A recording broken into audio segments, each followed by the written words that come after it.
அண்ணா வணக்கம். வணக்கம். வணக்கம். எத்தனை வருஷமா நீங்க விஜய் ரசிகரா இருக்கீங்க? எதனால இந்த தகவலை பதிவிட்டீங்க? சின்ன வயசுலேருந்தே விஜய் ரசிகர் தான் நம்ம. அவரை பார்த்து நிறையா விஷயம் நம்ம அவரை மாதிரி இருக்கணும், அவர் போல் வரணும், அந்த மாதிரி தான் ஒரு எண்ணத்தோடு இருக்கிறோம்.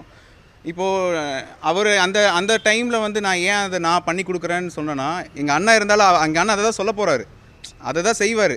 நானும் அதை தான் சொல்கிறேன், நான் அதை செஞ்சு தரேன், அந்த வண்டியை ரெடி பண்ணி தரோம் அப்படிங்கிறது அவர் தான் சொல்லணும் அப்படிங்கிற மாதிரி இல்லை. அவர் சொன்னால் நான் சொன்ன மாதிரி தான் அவர் தான் சொல்கிறாரு. எங்கள் வீட்டில் ஒருத்தர் அவர் அவ்வளோதான். அதுதான் நாங்கள் அப்படி தான் நினைக்கிறோம். அதனால தான் அந்த வண்டி வந்து நம்ம செஞ்சு கொடுத்துடலாம். நம்ம இங்கே ஒர்க் ஷாப் வந்து அதை தான் பண்ணுறோம். நான் ஒர்க் ஷாப் வச்சுருக்கேன். நம்ம இனோவா மட்டும்தான் பண்ணுறோம். இனோவா பழைய இனோவாவை லேட்டஸ்ட் இனோவா கிறிஸ்டாவாக மாற்றி கொடுத்துட்ருக்கோம். அதனால் எனக்கு அந்த வேலை இருக்கிறனால நான் அதை ஃப்ரீயாக பண்ணி கொடுக்க என்னால் முடியும்.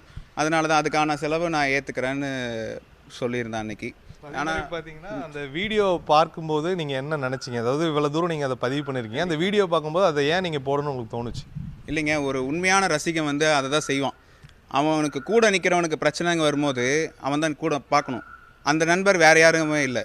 நாங்கள் எல்லாம் ஒரே இனம், ஒரே கூட்டம் தான். எங்களால் ஒருத்தருக்கு ஒன்றுனா அப்படி விட்டு இருக்க முடியாது.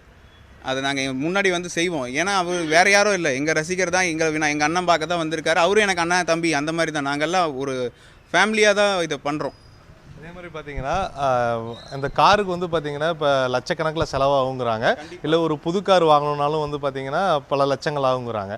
இப்போ அந்த கார் வந்து நீங்கள் நேரில் பார்த்தா தான் என்ன பாதிப்புன்னு உங்களுக்கு தெரியும். ஆனால் தோராயமாக அந்த காருக்கு வந்து என்ன செலவாகும் அப்படிங்கிற ஏதாச்சும் ஒரு கணிப்பு இருக்கா? இல்லை, எனக்கு தெரிஞ்ச வீடியோவில் பார்த்த வகையில் பார்க்கும்போது எப்படியும் ஒரு அப்ராக்ஸ் ஒரு 3 lakhs அந்த ரேஞ்சு வந்துடும்.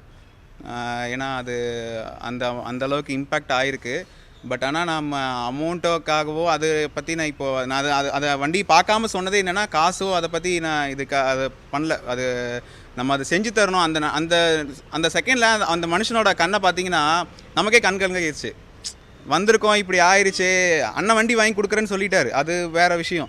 ஆனால் அந்த டைமில் அவரோட நிலைமை வந்து ரொம்ப ஒரு இதாகிடுச்சு. அதை பார்க்கும்போது தாங்க முடியல நமக்கே. என்னடா இது, நம்ம அண்ணனோட மாநாட்டுக்கு வந்தவருக்கு இப்படி ஒரு சூழ்நிலையா, அது நம்மளால் ஏற்றுக்க முடியலைங்க. அதுதான் நம்ம அந்த வீடியோ பதிவிட்டது. உடனே பண்ணோம் அந்த வீடியோவை. ஆனால் விஜய் ரசிகர்கள் எல்லாருமே அதை டக்குன்னு ஷேர் பண்ணி எப்படியோ அவருக்கு ரீச் ஆகிடுச்சு.